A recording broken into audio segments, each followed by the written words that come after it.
नमस्कार, केबी न्यूज़ देख रहे हैं आप। केबी न्यूज़ खबर आपकी में आपका स्वागत है। खबर आजकल में हम आपको खबर दिखाएंगे देश की, उत्तराखंड की और कोटद्वार की। 18वीं लोकसभा का पहला दिन था आज और संसद में आज हंगामेदार ही रहा पहला दिन।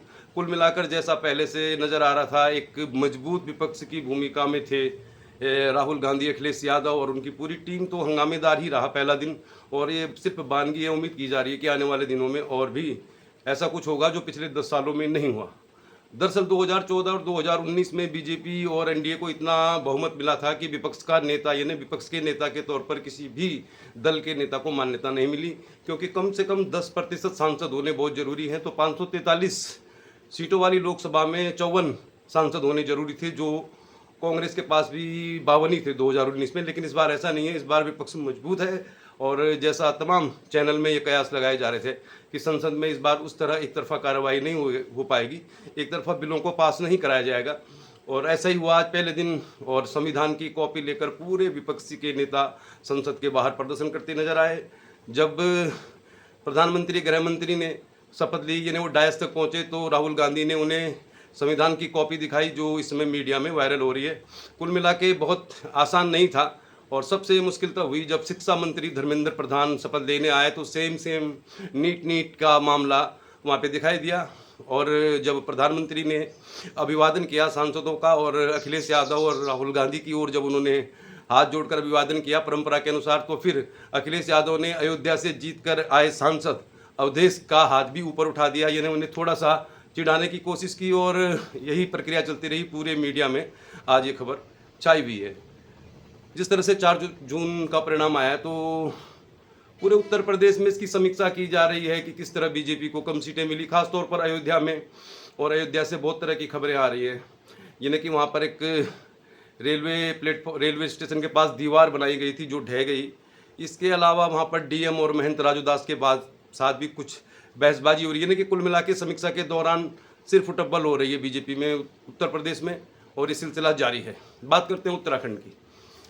उत्तराखंड में उपचुनाव की 2 सीटें हैं, यानी पूरे देश में अब खाली हुई सीटों पर चुनाव हो रहा है, जिनमें उत्तर प्रदेश की 10 सीटों पर सबकी नजर है। इसके अलावा उत्तराखंड की 2 सीटें हैं, बेंगलोर और बद्रीनाथ।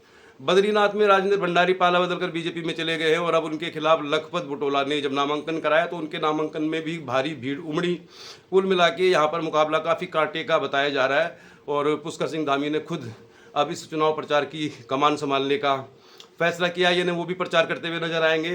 हालांकि बद्रीनाथ की सीट अगर जीत भी जाता है विपक्ष, तो इससे सरकार पर कोई फर्क पड़ने वाला नहीं है। एक एब्सोल्यूट मेजोरिटी वाली सरकार है इस समय उत्तराखंड में, लेकिन इसके बावजूद बद्रीनाथ की सीट इसमें प्रतिष्ठा का विषय बनी हुई है और निश्चित तौर पर वहाँ पर कांग्रेस पार्टी भी जोर लगा रही है।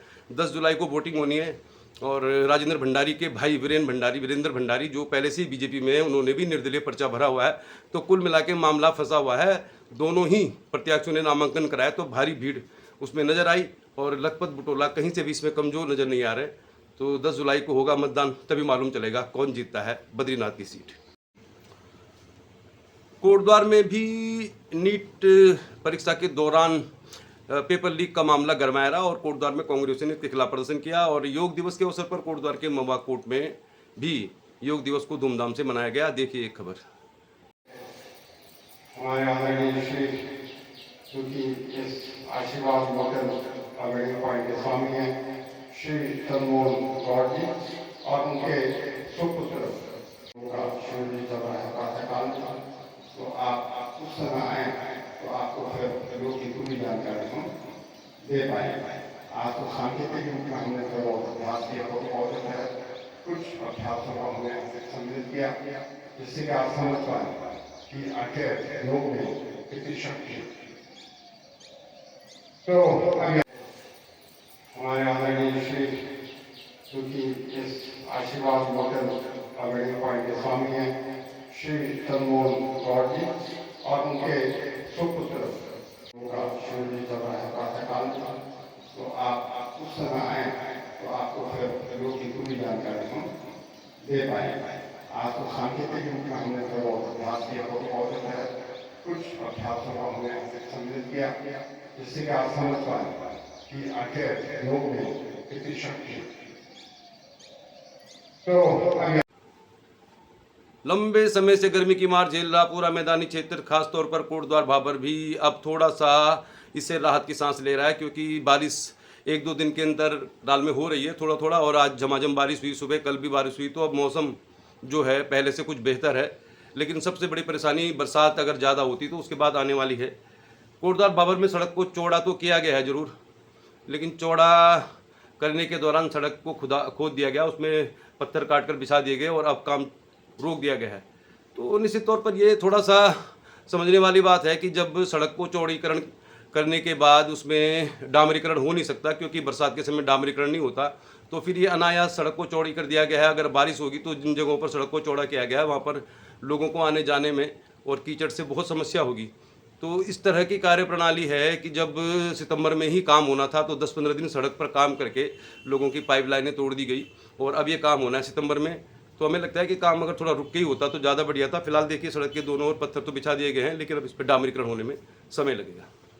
तो कोटद्वार में झमाझम बारिश की शुरुआत हो गई है, रुक रुक कर बारिश हो रही है पूरे कोटद्वार भाबर में। लंबे समय से गर्मी की मार झेल रहे लोगों को थोड़ी राहत मिली है, टेम्परेचर भी डाउन हुआ है और बारिश लगभग रोजाना कुछ ना कुछ हो ही रही है। तो मान के चलिए आपके अब आने वाले दिनों में बरसात शुरू हो जाएगी। इसको प्री मानसून भी कह सकते हैं आप, लेकिन बरसात आने के बाद भी कुछ समस्याएं बरकरार रहेंगी। फिलहाल पहली राहत मिल गई है, फौरी राहत जिसे कहते हैं। फौरी राहत के तौर पर बरसात शुरू हुई है तो लोगों ने राहत की सांस ली है, पेड़ पौधों को भी नया जीवन मिला है। और कोटद्वार में काफ़ी लंबे समय से सबसे ज़्यादा परेशानी थी कि टेम्परेचर इतना ज़्यादा था कि लोगों को बाहर निकलने में परेशानी हो रही थी, लेकिन अब दुर्गापुरी बाज़ार के आसपास और पेड़ पौधों को भी पानी मिल गया है। तो निश्चित तौर पर बरसात का इंतज़ार पहली बार इतना लंबा हुआ, लेकिन अंततः बरसात शुरू हो गई है। और अब कहा जा रहा है मौसम विभाग के द्वारा कि 25 तारीख के बाद लगातार बारिश होती रहेगी।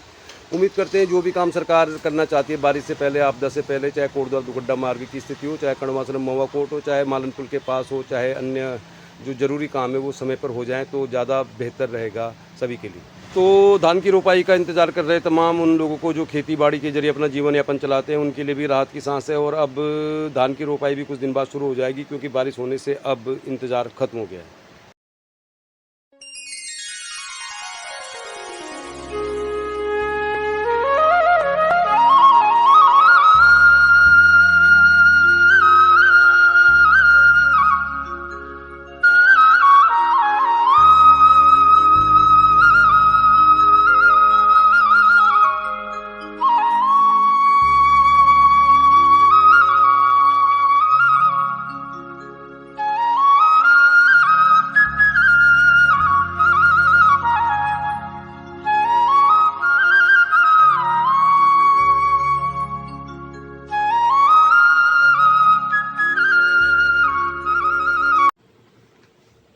मालन पुल का एक स्लैब लिफ्ट कर दिया गया है और कड़वासरम मवाकोट संपर्क मार्ग में भी इंटरलॉकिंग टाइल बिछाई जा रही हैं। अच्छा है, क्योंकि बरसात के समय जिस मार्ग का सबसे ज़्यादा इस्तेमाल होगा वो कड़वासरम मवाकोट संपर्क मार्ग ही होगा। लेकिन लाख टके का सवाल यही है कि एक बरसात हुए करीब 11-12 महीने हो गए और सरकार अब जाकर उसमें टाइल लगा रही जब बारिश का मौसम शुरू हो गया है, बारिश होने भी लगी है। तो इस तरह की लेट लतीफ़ी से थोड़ा मुश्किल होगी काम करने में भी और लोगों को आवाजाही करने में भी। उम्मीद करते हैं सब ठीक होगा, बरसात होगी लेकिन लोगों को परेशानी नहीं होगी। इसी उम्मीद के साथ आज की खबर हम समाप्त कर रहे हैं। तो कल मिलेंगे किसी और खबर के साथ। देखते रहिए केबी न्यूज़, खबर आपकी। देखते रहिए केबी न्यूज़, खबर आपकी।